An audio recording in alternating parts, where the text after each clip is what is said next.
Hello everyone, myself Deepak and I recently passed FMG in this June. So today I'm here to tell how to study in these upcoming 2 or 2.5 months. So first of all I want to tell कि FMG is not any hard exam, it's very easy exam. It's a myth, it's some big myth FMG is hard, it's very easy. ना उसमें negative marking होती है, 50% लाना होता है, मतलब और इतना हार्ड होता नहीं, मतलब 2 महीने भी अपन ठीक से पढ़े ना तो आराम से क्वालिफाई कर सकते हैं. It doesn't matter how much you study, what matters how much you can revise and how much you can recall. If you didn't study till now anything, no need to worry, just study these upcoming 2 months or what 2.5 months. You will definitely qualify, and if you study systematically you can score up to 200 also. What is important thing here is you need correct dedication, like what subject I have to study, how to study. So first of all every day make a to do list कि मुझे ये topics पढ़ने हैं. Subject wise मत बनाओ, topic wise बना लो कि मुझे इस टाइम से लेकर इस टाइम तक आज ये टॉपिक्स पढ़ने हैं. तो इससे जो आपकी प्रोडक्टिविटी है ना वो बढ़ जाएगी. जैसे many people are complaining we are unable to study more than 3 hours 4 hours, so it will be helpful I think.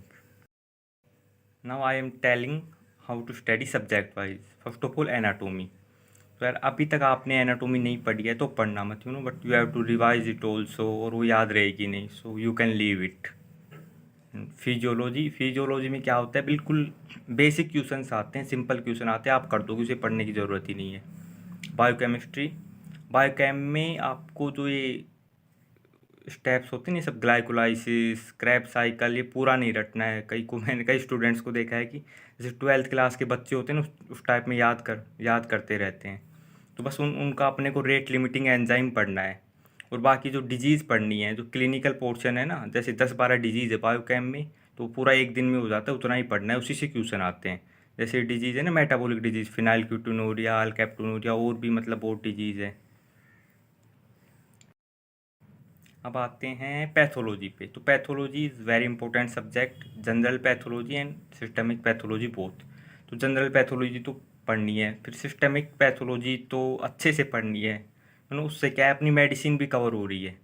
बहुत लोग बोलते हैं कि मेडिसिन लेंथी है, हो नहीं पा रही है, तो उसका सबसे अच्छा आइडिया यही है कि आप सिस्टमिक पैथोलॉजी को अच्छे से पढ़ ले, कम्प्लीटली पढ़ ले, मतलब रिवाइज कर ले अच्छे से, तो पैथो और मेडिसिन दोनों के क्वेश्चन उसी से कवर हो जाने हैं. उसके बाद आते हैं माइक्रो और फार्मा.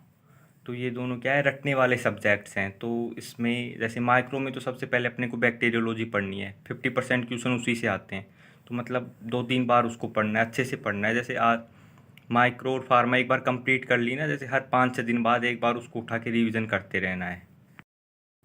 अब आते हैं सर्जरी पे. जैसे सर्जरी भी काफ़ी लेंथी सब्जेक्ट है बट इम्पोर्टेंट है, सर्जरी आपको पढ़ना ही पड़ेगा. मतलब ज़्यादा भी नहीं पढ़ सको तो मतलब ये जो इम्पोर्टेंट टॉपिक्स हैं जैसे शोक है, Burns, trauma, breast cancer, thyroid cancer, abdominal वाली जो जीआईटी सर्जरी होती है, प्लास्टिक सर्जरी, ये तो पढ़ना ही है.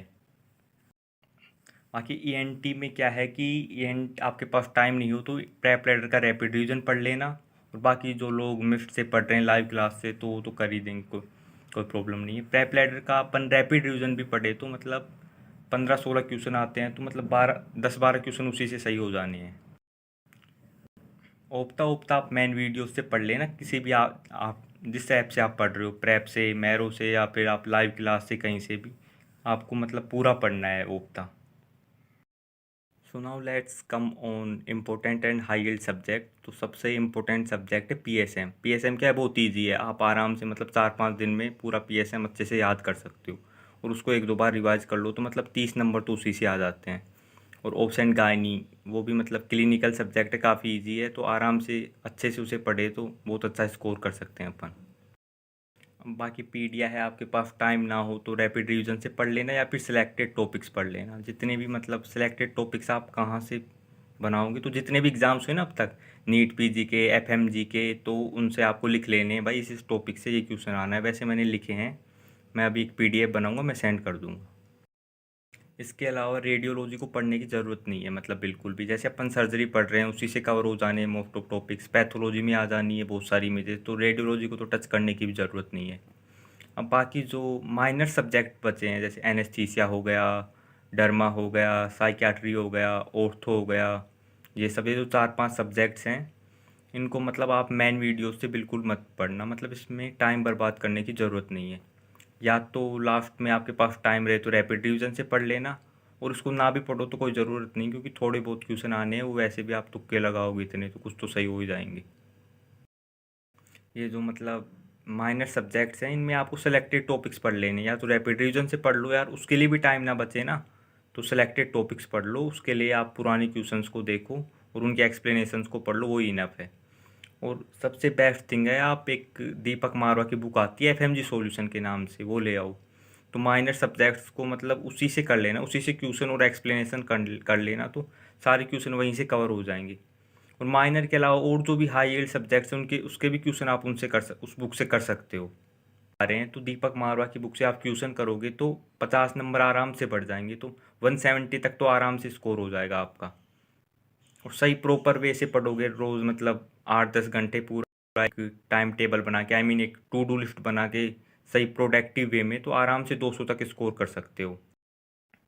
इसके अलावा आप सब्जेक्ट वाइज टेस्ट देना, चाहे किसी भी सब्जेक्ट का हो, कहीं पे भी प्रेप पे दे लेना, मैरो पे, या फिर आप किसी लाइव क्लास से जुड़ रहे हो मिफ्ट उससे, वरना दीपक मारवा की बुक में भी है सब्जेक्ट वाइज टेस्ट, तो वहाँ भी आप कर सकते हो, ये भी बहुत हेल्पफुल है। After giving the test you need to review the questions, especially which one you have marked wrong.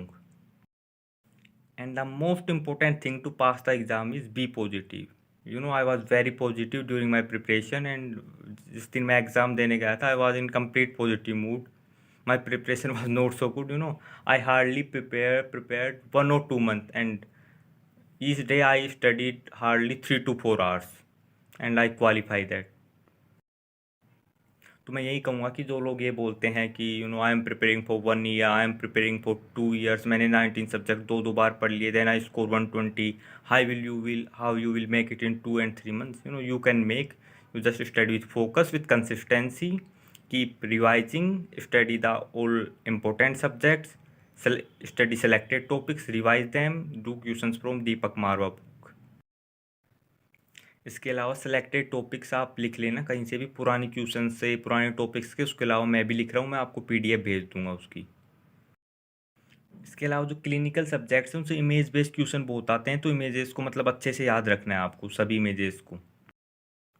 And one more common problem everyone have कि what we read we forgot it next day, तो उसका सबसे बढ़िया solution है कि जैसे आज आपने कुछ पढ़ा है अच्छे से, उसको कल आपको रिवाइज कर लेना है, मतलब कल आज जो टॉपिक्स आज पढ़े हैं आपने, उनको कल मॉर्निंग में पहले पूरा रिवाइज करना है, फिर से नेक्स्ट टॉपिक स्टार्ट करना है। इस टाइप में पढ़ोगे तो मतलब ये थोड़ा मेमोराइज करना सही रहेगा। और मतलब उसी वीक में उसके क्वेश्चन करो, जैसे इस वीक जो आपने टॉपिक पढ़ा है ना, या तो उसके कल क्वेश्चन कर लो, या विद इन दिस वीक करो, तो उससे भी आपको पता चल जाएंगे जो आप भूल रहे हो ना। At last, I will say again, don't think that 2 months is the less time.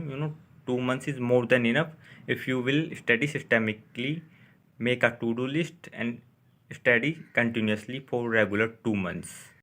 Don't stop when you are tired, stop when you are done. इसका मतलब ये नहीं कि कंटिन्यूसली 10-12 घंटे पढ़ना है, मतलब कि you have to study for 2 hours, then you take break. After उसके बाद फिर से 2 घंटे पढ़ना है, और फिर आपको लगता है कि आपको लेजीनेस आ रहा है, ऐसा कुछ आ रहा है, तो you can drink tea coffee and you can continue, but main aim you have to study with positivity, and बिल्कुल रिलैक्स होके पढ़ो। डोंट बी वरीड, ये exam is hard, so be relax and be positive, and wishing you a great future ahead. You will definitely crack it. Just believe in yourself. Thank you.